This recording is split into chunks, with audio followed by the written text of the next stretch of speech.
Hello everybody, and welcome back once again to another episode of the Math and Physics Podcast. I'm your host, Parker. And I'm Ray, and we welcome you to episode 14, where today we're going to be discussing Astronomy Part 2. I think we spoke about this in a previous video where we really wanted to do this, and here we are. Yeah, we're doing it pretty early on. We made like one episode in between Part 1 and Part 2, because Part 1 was actually really popular. Relatively popular. It got a lot of views in like the first week, so I was like, yeah, might as well just do another one because it's a lot of fun. Exactly. And astronomy is just cool, it's just really cool to think about size of the universe and stuff like that, Yeah, one thing you can actually do is walk outside and look up, like during the day or at night, doesn't matter. But if you just look up, just know that it goes on forever. Literally forever. It just doesn't end. And that'll trip you up for a couple of seconds. It's really cool to think about, that really interesting fact. And I think we mentioned this in the last video. Not sure if we did, but I do want to mention it again because it's really cool. When we say, stars are like millions of light years away, that means, most people know this, I'm just going to repeat it. That means the light from that star, the light that we are seeing today, is from millions of years ago. That means the light left that star millions of years ago. So technically, today, the star that we are seeing could be completely blown up for all we know, but it'll take millions of years to reach us. And I think that concept about the universe is really cool. Yeah, and that's because of the speed of causality, which we talked about in our constants episode, and how like the information that comes in the form of photons can only travel at a certain speed. So if you're millions of light years away, it's going to take millions of years for the light to reach us. Yeah, so one thing I remember, I don't remember if this was a video or something, but I remember hearing that if, let's say, like an alien civilization, like 65 million light years away from us, were to build a giant telescope that can zoom in on our planet, right now, they would be receiving the light from our planet 65 million years ago when there were dinosaurs on Earth. Imagine if they could see the dinosaurs. I'm pretty sure that's not possible, but it would be really cool. In their heads, they're thinking, oh, this planet is full of like giant reptiles and big mosquitoes and stuff. So let's not go there. They would have no idea what's actually going on in the present day. I know, that's the thing, right? Because it works both ways. We see it a million years away. They see us million years ago too. So just the universe's causality constant. Yeah, which kind of like isolates us in time, if you think about it.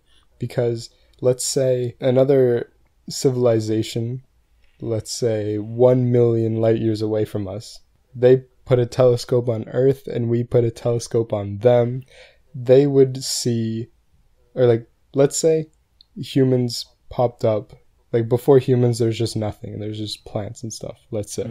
And same thing for their planet. If we both point a telescope at each other, we would just like think it's another like empty planet. Obviously seeing like trees and stuff would be a really amazing discovery because, plant life is still life. So that would be a crazy discovery if we found like forests and ecosystems on a different planet. But we wouldn't be able to see other intelligent life as, I set up this scenario. Yeah, because intelligent life at the end of the day is incredibly hard to find, which is, I think, right now our main goal pretty much in astronomy all over the world.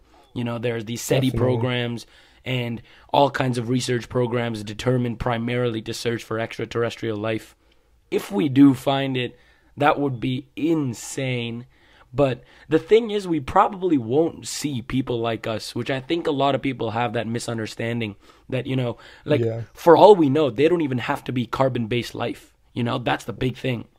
We think as of right now that carbon-based life is the only way of living, because that's how everything in the earth is.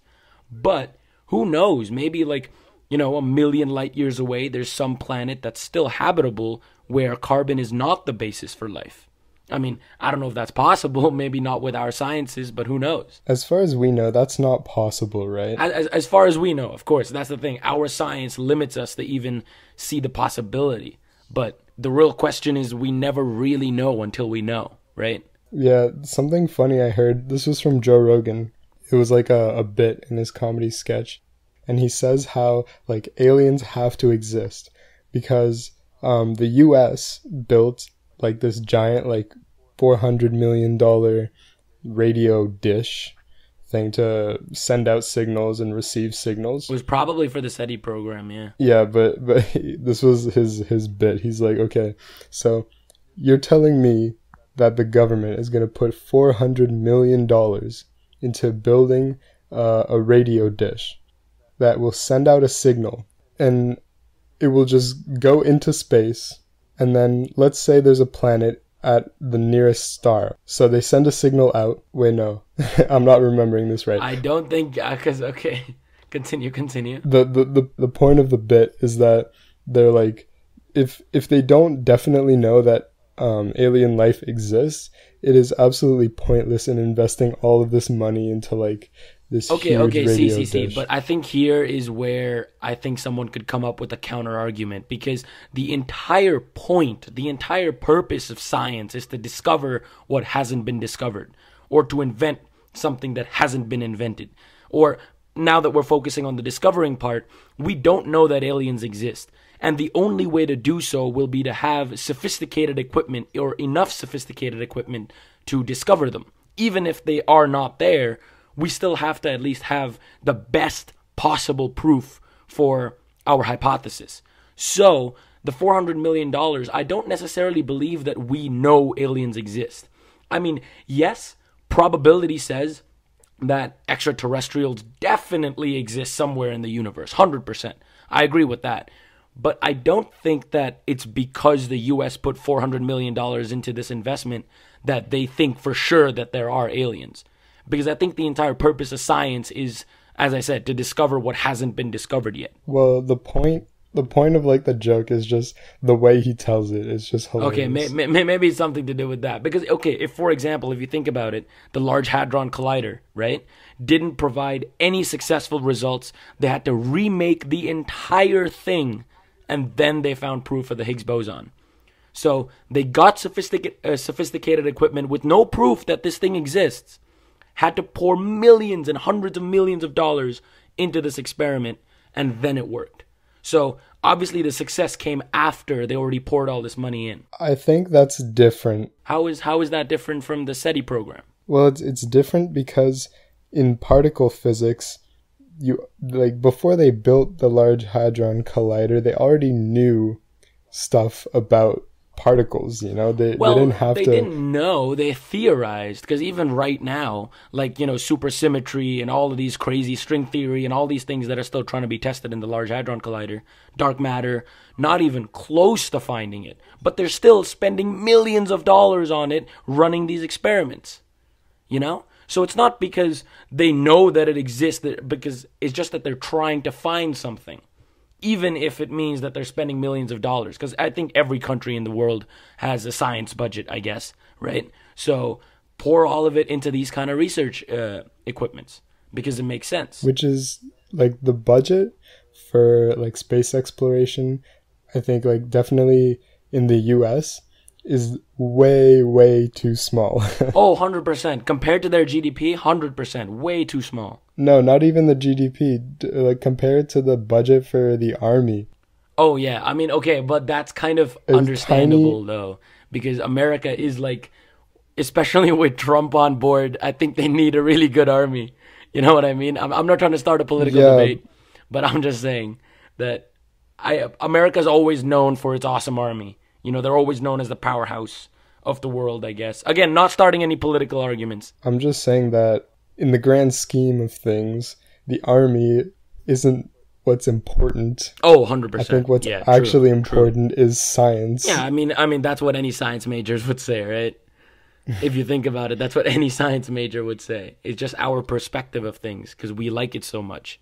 Yeah, but it's not just that we like it. It's necessary to our way Advance, of life yeah. now. Hmm.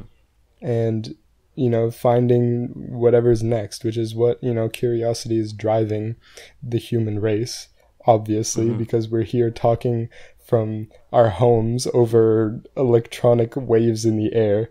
Like, who discovered that? Obviously a scientist. Hmm. And whatever's going to come next is going to come from a scientist, and we're just kind of, well, we're participating in it because we're going into Hmm. physics and math. And hopefully I discover something, you discover something. That would be cool, but it's one in a Hmm. million. And the whole Einstein thing is, I think it's more luck and coincidence. Like, he was just, obviously he was a genius, but like, right time, right place, he talked to the right people, That's got the true as right well. ideas, Yeah. and everything just came together Hmm. perfectly for him to come up with all of his theories. That's And true.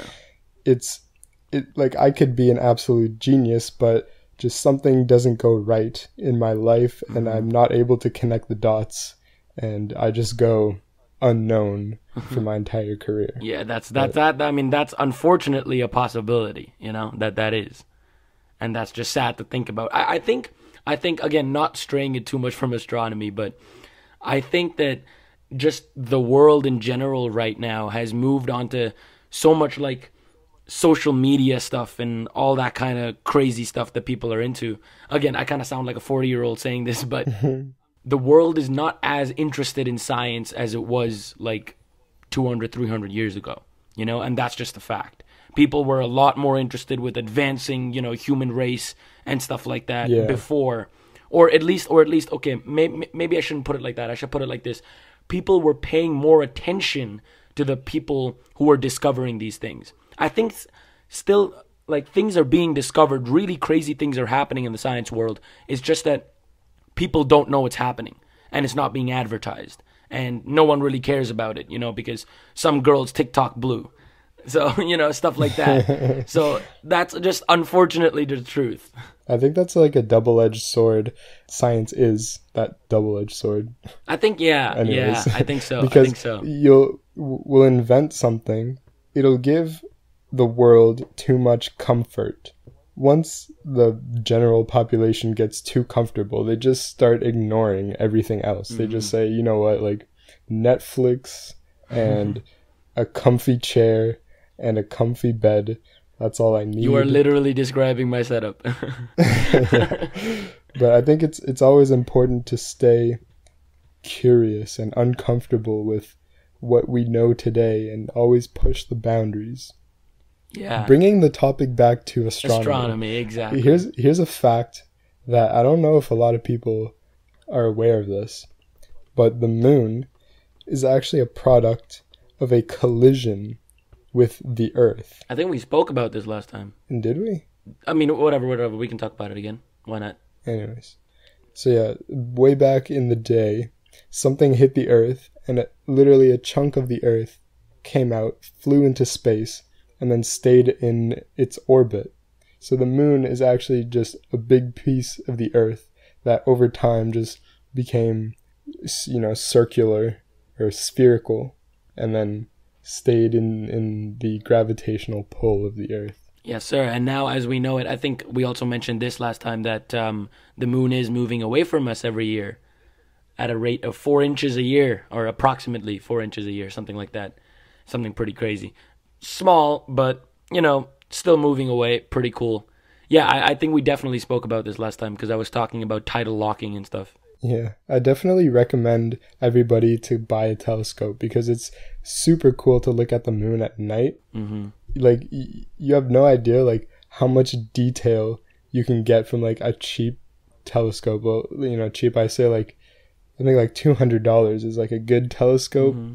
And you look at the moon and it feels so surreal because you're looking at the moon directly. Like, it's not a picture or a screen. You're just looking straight at the moon, and it's so detailed and amazing that it's an experience that everyone should have. Mm-hmm. Okay, so now bringing it to a little more of the astronomy stuff, I think we can talk about something that we were continuing on to talk about last time, or I think I said I would mention it next time.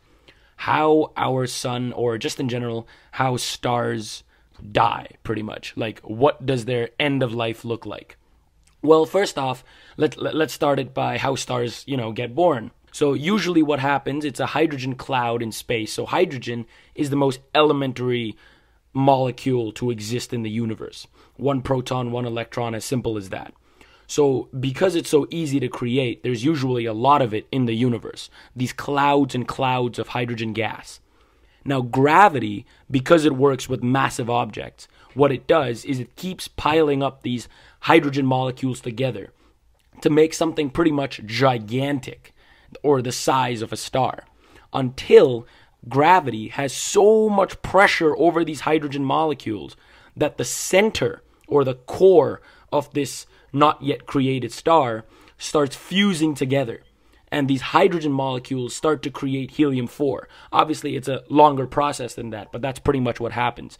That's known as nuclear fusion. And stars actually survive because of gravity and because of the radiation that was initially produced by the proximity that was caused by gravity itself. So what happens is that at the surface of a star, it's a push and pull from gravity and radiation. So gravity is trying to bring everything to the center, but the radiation caused by all of these reactions within the star and all of the particles pushes away.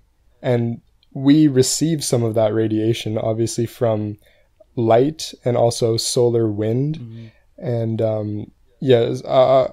was just describing how like stars stay afloat. They don't just collapse automatically because of gravity, but the radiation actually is what gives it its size and keeps it in a compact space. Yeah, then pretty much that's what nuclear fusion is.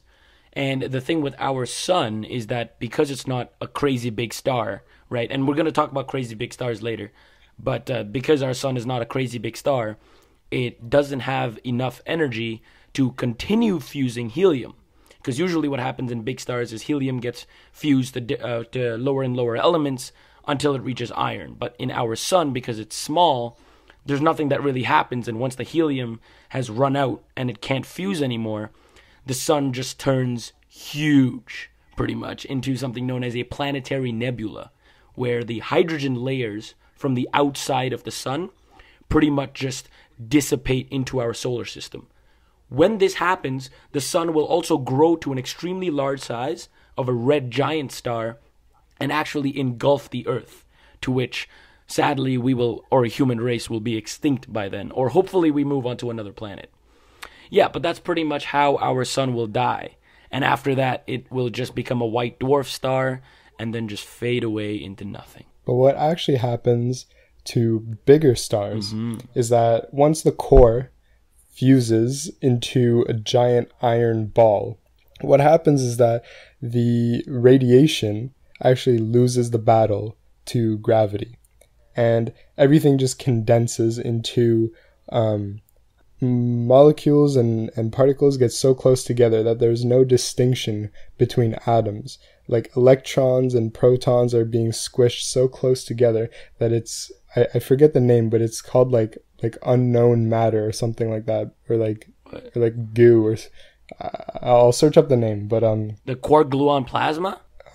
Maybe you're not talking about that. Yeah, maybe just search it up later. Continue. Yeah. So what happens is when gravity wins the battle, and this only happens for big stars, it'll basically collapse and explode, and we can actually see these in the sky once in a while. I think the last one was in the 20th century. You can see these massive explosions in the sky. Well, relatively massive. Obviously, the whole night sky is not going to be like a giant mushroom cloud, but you'll see it at a distance. A colorful explosion of just stardust going absolutely everywhere. And what's going to be left is a neutron star, which is super, super dense. And for a comparison, if you take 1 teaspoon of neutron star matter it will have the same mass as Mount Everest. Yep, that's the famous one. Yeah, it absolutely blows your mind because like even what I just said, you can't even really picture that. Mount Everest is absolutely massive, and all of that mass is condensed into the volume of a teaspoon. And neutron stars are absolutely massive. I think the average neutron star is about the size of a large city. Yeah, Manhattan. Yeah, that's the perfect. Yeah, that's usually the comparison that people do. It's like kind of the size of Manhattan. So it's really like it's smaller than the moon. It's very, very small, but it spins really fast, and it is more massive in terms of kilograms, the mass, not size. It's more massive than our sun. Oh, much more massive, yeah. Yeah, because it comes from a star that is much, much bigger than our sun. Okay, so so actually continuing on neutron stars, something really cool as well. So obviously, I think one thing you forgot to mention is when it explodes, that explosion is called a supernova. You've definitely heard of it, but it's that's the huge explosion. Once again, won't be able to see it really well, but with a telescope, if you point it at the right direction, you might be able to, at the right time, of course. But, so the interesting thing with these neutron stars is that some of these neutron stars, so obviously the reason it's called neutron star is because 90% of it is pure neutrons. Because the electrons and protons are pretty much fused together, leaving the neutrons, with the 10% of the protons and electrons creating the magnetic and electric field. So, interesting thing about a neutron star. Sometimes if the star, the parent star, is so massive that even the neutron star becomes crazy massive, there is a possibility that gravity takes over again and further collapses the neutron star into one of the most awesome objects in the universe, the black hole. So this actually happens not very often because they're usually with pretty gigantic stars. Because with very tiny black holes, the problem is they can just evaporate immediately because there's something known as Hawking radiation. But with bigger black holes, they usually stay for a very long time. For example, our Milky Way has a black hole at the center of it that we have very recently spotted, known as Sagittarius A. Yeah, and one thing that I always like to picture in my head, in the part 1 of the astronomy episode, Ray described how curved space-time can be seen as like a sheet, and you place a ball in it and then it curves the sheet. When you have a black hole, the sheet gets curved, the sheet gets curved so much that it's like dividing by zero pretty much. It's basically breaking the sheet. Yeah, like it stretches the sheet infinitely far down. It stretches the sheet so far down that if you fall into it, right, you'll never get out. And I think we talked about this also, the event horizon. I think we did. Yeah. So something really cool as well, where it was actually first discovered that this was a possibility. This is really interesting. So after Einstein released his general relativity field equations, which was a huge hit, Schwarzschild was actually the first person to solve it. And I think I did mention this, known as the Schwarzschild metric, right? And something that he discovered. Now, this was a huge discovery that no one believed. Because Schwarzschild, after he made his huge Schwarzschild metric, he discovered that there can be an area of space-time, or an area of space that has infinite curvature. Now, how the hell is that possible? How can there be infinite curvature? Like, that just doesn't make any sense.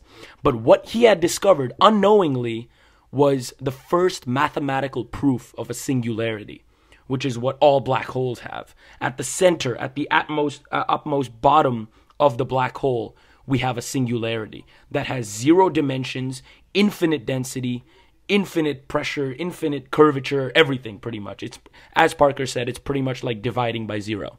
It's just crazy to think about. Yeah, and something that's pretty interesting about black holes, I don't remember if these two things are the same, but the event horizon and the Schwarzschild radius. The Schwarzschild radius is the closest distance you can be from the center of the black hole where light can escape. So I think it's pretty much the same as the event horizon, except instead of the point of no return, it's like the closest point that light will curve into the black Isn't hole. it just the radius of the event horizon?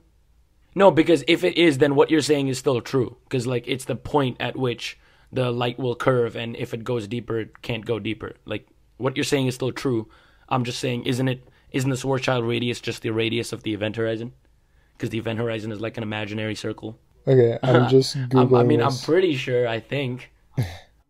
Yeah, it is the same thing. Okay. Okay. Perfect. Schwarzschild radius and event horizon are the same thing. Okay. So event horizon. So yeah, another way of picturing that is photons that are emitted from the observer's direction can be curved on the Schwarzschild radius, can be curved all the way around the black hole and reflected back to the observer. So they'll be able, like, around the closest ring around the black hole, they'll be able to see light emitted from their direction. Believe it or not, if you want to actually see a really good image of the black hole, I mean, obviously you can just search up the one that we got. But if you want to see what it would really look like, believe it or not, Interstellar, exactly. Because it was directed or helped directed by a Nobel Prize winning physicist. So he knew what he was doing, you know? So the black hole, that black hole in that animation is actually the closest, most perfect animated black hole that we have. I mean, obviously not counting like, you know, supercomputers and stuff like that. I'm just saying in like a movie industry, or the best way to understand what a black hole would look like and how light would curve around it, Interstellar actually has a really good description. Because I remember when I first saw the Interstellar black hole, I did not think that was like realistic. I thought that's just animation, you know? But then I searched it up and it actually is very realistic. Yeah, and the reason it looks so weird, it looks kind of like you take a ring and then you bend it upwards around a black sphere. And the reason that happens is because the black hole can curve light. What happens is that the back, like if you have a ring and it's horizontal, the back side of the ring, the photons will actually curve up and like curve towards the observer. So what happens is that it seems as if the ring is like half horizontal, half vertical, but it's just kind of an illusion, like a result of the bending of the light. And the craziest thing is when you revolve around a black hole, orbit around a black hole. Like, I don't know if that's done in Interstellar. I mean, I've seen it a long time ago. I don't exactly remember. But I think they definitely showed some light bending. But if you were to definitely able to search up, like, orbit around black hole animation or something on YouTube, you'll definitely be able to see it. And it's super cool because the light is just all messed up, you know? You have no idea where what is coming from. That's the crazy thing. Yeah, it's really hard to understand because, as I said, it's like dividing by zero. It's kind of like a physical representation of dividing by zero. So when you're looking at it, it's really hard to understand what's actually happening, but it's just kind of like a projection into our eyes of what a singularity looks like. It's mainly because just around a black hole, space-time itself is just so massively curved. Again, the infinite curvature is only at the singularity, but even around the black hole, it's really, space is just completely curved. And the light that you see, the thing is, you don't actually know where or which part of the black hole it's coming from. You know, so that's also the really cool part. Because I think they also showed in Interstellar when they go close, they can like see, you know, galaxy reflections and stuff like that. And it's just a really cool sight to look at, to be honest. Yeah, and I just thought of like the spaghetti effect. Oh, spaghettification. Yeah, which is when you get close to a black hole, what happens is that the gravitational pull at your feet is going to be much higher than the gravitational pull at your head. So what's happening is that the particles at your feet are being accelerated faster than the particles at your head, but because your body is continuous, like stretches out, and you like every object that you would throw into a black hole would like spaghettify, if that's the Really right funny word to name. use. Believe it or not, that's the actual technical term, Yeah. spaghettification. But, by the time you get to the point of spaghettification, you're already dead, There's no way you're going to be able to experience your body spaghettifying, but it's just something that happens when you get close to a black hole. I also mentioned this before. I just keep forgetting what I've mentioned before, but I think I have. I'll say it again anyways. It's always better to go into a bigger black hole, because the bigger the black hole, the slower you die, right? Pretty much. And the bigger the black hole, also, if it's rotating, then there's an outer event horizon and an inner event horizon. So you also How is that better, though? Sorry? You said it's better to go into a big one because you die slower. Why would you want to die slower? Because, I don't know, if you want to like take some nice pictures, send it to your boys, I don't know. As if you have the time to do that. I mean, that's what I'm trying to say. You have time. The bigger the black hole, the slower you reach the singularity, and therefore, like, the slower, you die, pretty much. But in a tiny black hole, you pretty much immediately So you have die. more time to feel the pain of your entire body collapsing. Exactly. Not that it's a good thing. I'm just saying that it just should be taken down. If you're writing notes on this podcast, you might want to take this down. But what happens if you go into the black hole and then you pop out of a white hole in the middle of deep space, and you're like, okay, that will be insane. That's actually, you know what? We should actually have another podcast on black holes and actually talk about this. I'm not even joking, because this black hole, white hole paradox and stuff is really cool. Like, we can actually talk about it. Yeah, for the people who don't know, a white hole is the opposite of a black hole. It's instead of attracting things, it's repulsing matter into the universe, and it's kind of to balance out the effects of black holes. But we haven't found one yet, right? Yeah, no, we haven't, because the thing is, the only possible logical way for its existence would be to be literally on the other side of a black hole. Because if a white hole were to exist that just continues expelling matter, it will instantaneously become a black hole. Because if any star expels all of its matter, what's going to happen is it's going to turn into a black hole. But so that's the paradox, right? That's the paradox, that it just doesn't make any sense. That's why a white hole can't live without a black hole, but a black hole can supposedly live by itself. Correct me if I'm wrong, though. Aren't white holes, like, mathematically and, like, physically necessary to exist in the universe? Like, necessary? Like, not necessary, but kind of in the same way that black holes exist. Like, black holes exist because, like, that's just how the universe is. And I feel like it's the same way for white holes. Like, they just have to exist because of the physical circumstances that we are living in right now.